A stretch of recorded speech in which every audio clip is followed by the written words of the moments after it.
This is a sci-fi. Yeah. Well, actually, what's Predator interesting, sci-fi.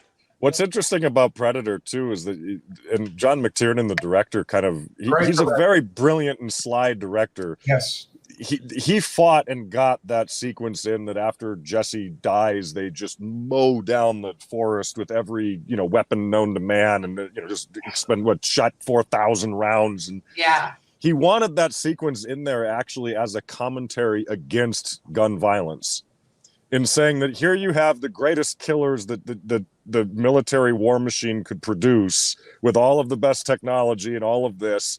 They expunge all of it to kill this, this threat, and it hits nothing. Meaning you can have all the great weaponry, you can have all of this, but at the end of the day, it doesn't save your life. It's not, all of that is not. And he was making kind of a very subtle political statement within an action movie that you don't see very often. No. Of kind of showing the fallacy of the big gun attitude. And it was so big. Al Desario, the special effects guy, it took 1 week just to wire up that scene. And they ran 7 cameras on that scene because they knew they were only going to get one shot at it, and they wanted it covered from 7 different angles. All to subtly tell the audience to make a comment about the fetishization of guns. And Richard comes back and goes, "We hit nothing." Mm-hmm. Yeah.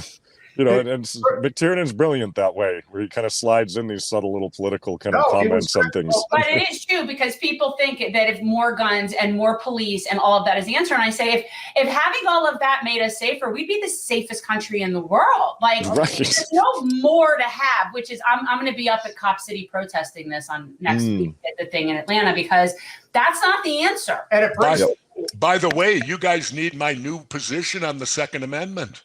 You have a new position on the Second Amendment? Well, I've always been a huge supporter of the Second Amendment. I believe in it. It was caused by the British when they used to come here and occupy us and take all our stuff, and that required us to be able to repel them, when we were a colony, going back to the colonialism. But here's my new position.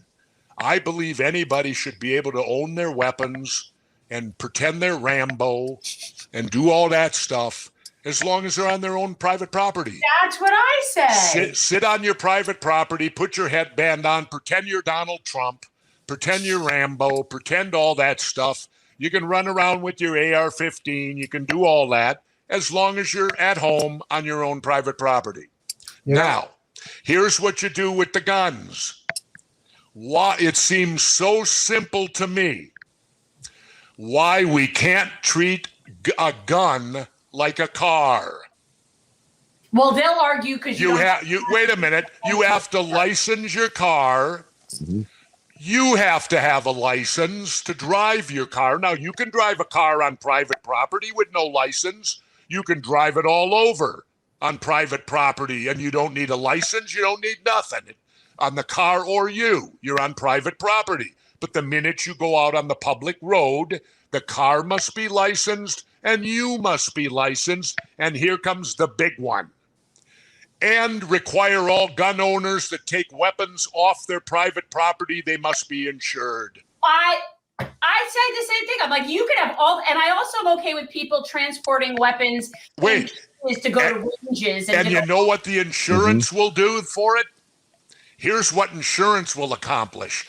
By making everyone have to be required to be insured, the insurance companies will then do the background checks. Because they're not going to insure somebody that they would be a danger to them having to fork out huge amounts of money. Yeah, I agree. If you're going to be walking around in public, then that is when your rights are now impeding on my rights. So at that point where I agree, I think if you want to have treat it like a car. Yeah. You can't drive a car unless the car is licensed, unless you are licensed to drive that car, and you have to have insurance. And you have to take tests. You have to take a test to make sure that you maintain that license over and over again to show that you can handle that weapon responsibly. It fully fulfills the Second Amendment. You can own all your weapons. You can sit and clean them every night on your doorstep, and you can put your headband on and, pretend you're Rambo. You can do all that, and no one will get hurt. But the minute you leave your private property, the weapon must be licensed, you must be licensed, and there must be insurance. Yeah. Ta-da! And then you're automatically going to have registrations and background checks, because otherwise you won't be able to. Insurance companies will do it. Yeah. Because the first thing the insurance company is going to want is to know who you are. Mm-hmm. They're going to be sending you out there with a weapon. Yeah. You think they're going to want to know who you are? We know people will carry guns without that, because there's always people that do it. Of course. Regardless. But I think that is that's the sort of societal message. But now you could arrest them. Yeah. Now you could arrest them. Yeah, I don't believe. I mean, like, to me, this whole idea of like just walking around brandishing firearms, it's how anybody thinks that somehow makes us safer. Like, and they try to tell us, oh, well, if the good guys have guns, then we're safer. But then we see at Uvalde a whole bunch of cops just standing around. Let me add this, though.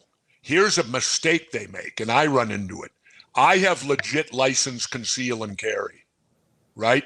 Yeah. Fully, and I need it. I get a death threat a week still. Yeah. I got it as governor, and I still get them today. But here's a mistake they make. You'll walk into places where they have these signs, no guns allowed. Yeah.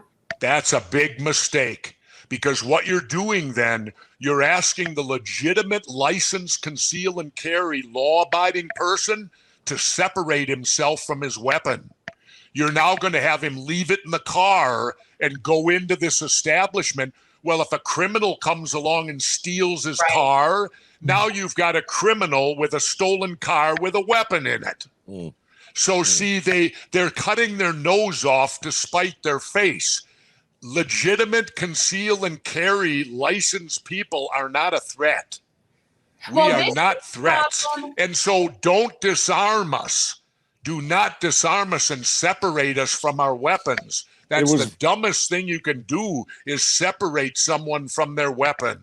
It was very interesting when we were doing the show Watching the Hawks. Myself and my co-host Tabitha, we traveled to Australia to examine the differences between U.S. gun laws and U.S. gun culture compared to Australian gun laws and Australian gun culture. And one of the interesting things that we came across, and we were in Australia, they had that mass shooting that took place, and then they really went into a lockdown in terms of like gun ownership and things like that. And now you can have a weapon, but you have to license it. You got to transport. You can only use it as at a gun club, or if you're on your own private property, that kind of thing. But what was really fascinating to me, and it kind of gets back to what we were talking about earlier, of like this kind of culture of fear and revenge that we definitely are wallowing here in the U.S. on. And I don't know, maybe it's changed because this is a few years ago as an Australian, but when we brought up, why do you own a gun to gun owners in Australia? What are their reasons?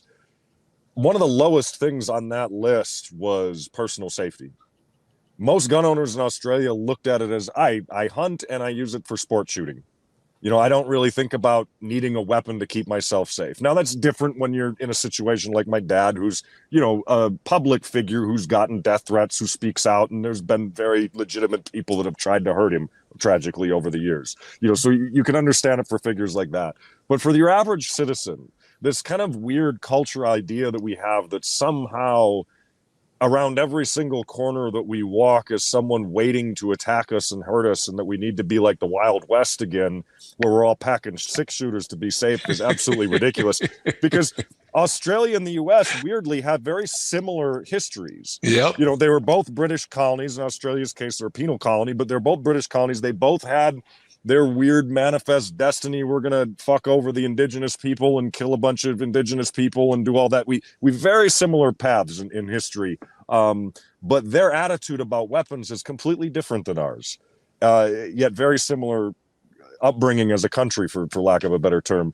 And I think that's where you get this weird mentality in the US, where we have just so much fear baked in our system. I can answer everything. that. Yeah. I can answer it. Yeah, well, I can answer it. Back in 1971, they didn't get Dirty Harry. Thanks for watching. If you want to support our mission to transform politics into service, please like this video, subscribe, follow us on social media, and consider joining our Patreon, where you'll get early access to our interviews as well as other exclusive content. Links are in the description. Peace out.